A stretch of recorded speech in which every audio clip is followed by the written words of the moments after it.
I found a half-empty bag of beans in the back of my cabinet that I swear has been there since a different presidential administration. And it made me realize we need to talk about the most misunderstood word in coffee: fresh. Yeah, because fresh is doing a lot of work. People use it like it's one thing, but it's really a few different clocks running at the same time: degassing, staling, and, if you're careless, contamination. Exactly. And the annoying part is the freshest coffee isn't always the best tasting coffee today. Like straight off roast can be too gassy and brew weird, especially for espresso. Right. So, let's ground this. First big idea. Roasted coffee is in a race against its main enemy: oxygen, not time in a vague way. Oxygen specifically, and then temperature and moisture right behind it. And that's not just a coffee nerd opinion. The Specialty Coffee Association has a whole staling report that basically says oxygen is the top villain, with temperature and moisture close behind, and light can also play a role. So if someone asks, how long does coffee stay fresh? The real answer is, how much oxygen is it seeing and how often? Also, is it whole bean or ground? Because grinding is like taking a protected little capsule and turning it into a wide open field where oxygen can throw a party. Whole beans hold up longer than ground coffee for that exact reason. Let's define fresh in normal person language. When coffee is fresh, the aromatics are alive. When you open the bag, you get that hit of smell. As it stales, those aromatics fade, and you start getting flat, papery, or cardboard vibes. And you don't need a lab to notice it. If the coffee stops smelling like much of anything, it's already telling you something. The science version is coffee aroma compounds are volatile and they don't hang around forever, and oxidation doesn't do you any favors. Okay, now the second clock: degassing.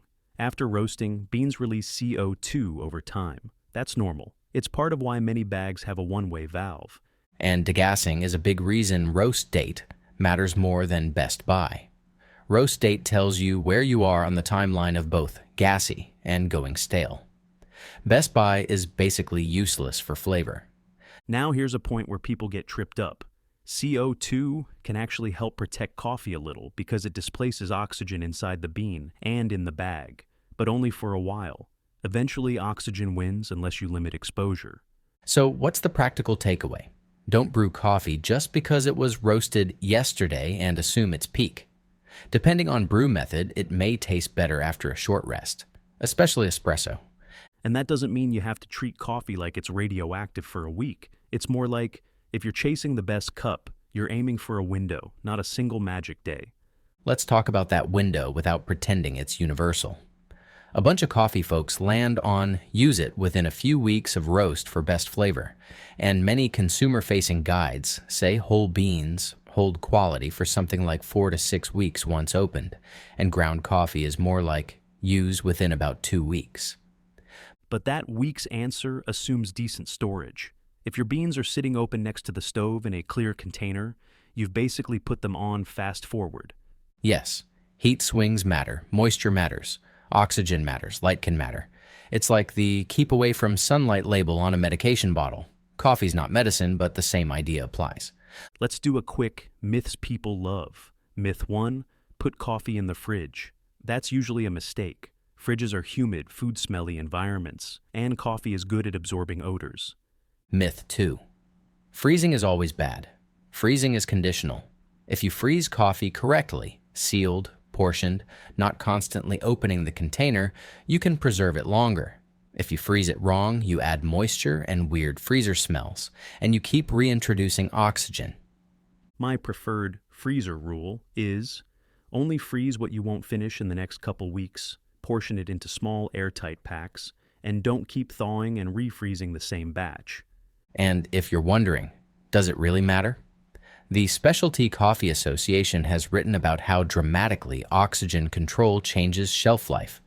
One SCA piece notes that dropping oxygen in a container down to around 0.5% can multiply shelf life by a huge factor. That's wild because it shows the real lever isn't a calendar day, it's how much oxygen got in there, which is why packaging matters so much. Speaking of packaging, A sealed bag with a one-way valve and a good barrier buys you time. But the moment you open it, the internal atmosphere changes and staling speeds up. There's research on exactly that. Opening the package accelerates the loss of freshness.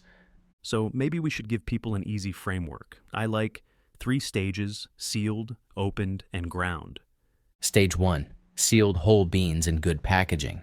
If it's truly sealed and has a decent barrier, it stays okay for a while, but we're talking flavor quality, not food safety. Stage 2. Opened whole beans. This is where most people live. You want to minimize air exchange. Keep it sealed tight, push air out if it's a bag, or use an airtight canister. Cool, dark cabinet, not the counter. Stage 3. Ground coffee. This is the use it fast zone. Grind right before brewing if you can. If you can't, at least store it airtight and accept your trading flavor for convenience. Now, since you asked for scientific details but relatable, let's talk about what staling actually is. It's not one reaction. It's a mix: oxidation, aroma loss, and changes that make coffee taste flatter and less sweet over time. And oxidation is sneaky because it doesn't always hit you as bad. Sometimes it just dulls the cup.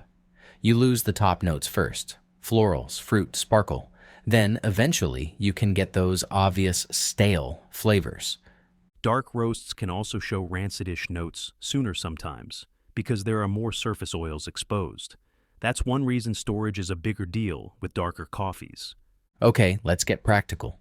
What are the fastest signs your coffee is past its prime? Number 1, smell test. If you open the bag and it smells like almost nothing, your cup will probably taste like almost nothing. Number 2, bloom. For filter methods, freshish coffee tends to bloom more because CO2 is still there. No bloom doesn't automatically mean bad, but it's a clue. And number 3, the taste goes from sweet plus clear to dull plus kind of woody. That's the one people describe as, I guess I need creamer now. Which brings us to the part where I stop pretending we're not a coffee company. Because this is literally why Bilge Brew exists. If you want coffee to taste alive, you can't build your whole system around beans sitting around forever. Yeah, and we can say that without making it a sales pitch.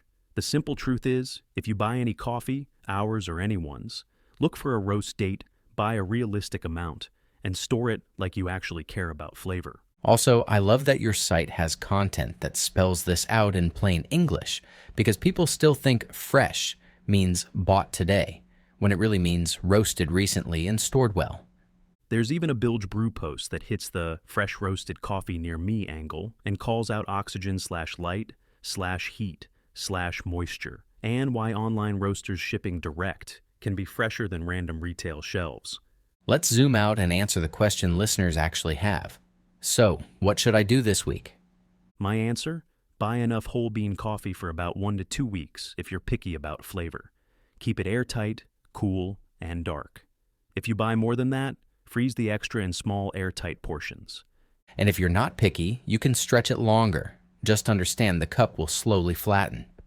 Most of the coffee rules are really, how much do you care about the last 15% of flavor? Also, stop leaving beans in the grinder hopper for days. It's convenient, but it's not airtight, and it's basically a slow leak of aroma. One more fun angle: the freshness paradox. People chase the newest roast date like it's produce, but coffee is more like a steak. You can cook it the second you buy it, but it might be better after it rests. That's the perfect analogy, especially for espresso. Too much CO2 can mess with extraction and consistency, so resting a bit can make shots more stable and taste more balanced. So if someone buys a bag of Bilge Brew Anchor Espresso or Red Alert and pulls shots immediately and it's a little wild, give it a few days and see how it settles. And then the next step is change one variable, which, shameless reference, we've covered in other episodes because if you don't control your variables, you'll blame the beans for your process. But the bigger point is, freshness doesn't replace skill, but stale coffee punishes skill. You can do everything right and still end up with meh if the aromatics are already gone. Exactly. Freshness is the baseline. Then grind, water quality, brew method, ratio. Those are the knobs you turn. All right, Before we wrap, can we do a quick lightning round of do this, not that? Do. Keep coffee in its original valve bag if it's a good one. Squeeze out excess air, seal it tight, and store it in a cabinet. Don't store coffee in a clear jar on the counter in sunlight next to your stove because it looks aesthetic. Do. Grind right before you brew. Don't buy pre-ground and expect it to taste like it did on day one a week later. Do. Freeze extra coffee if you bought too much, properly portioned and sealed. Don't fridge coffee. It's not helping. And do. Check roast date when you can. If there's no roast date at all, you're basically blind buying freshness. Which brings us back to your cabinet beans. Please tell me you threw them out. I did, but not before I brewed 1 cup as a warning to my future self. It tasted like a memory of coffee. A haunting. A coffee poltergeist.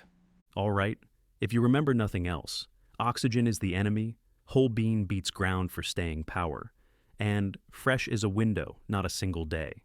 And if you want the simple play, buy smaller, buy with a roast date, store it airtight, and use it while it still smells like something worth drinking.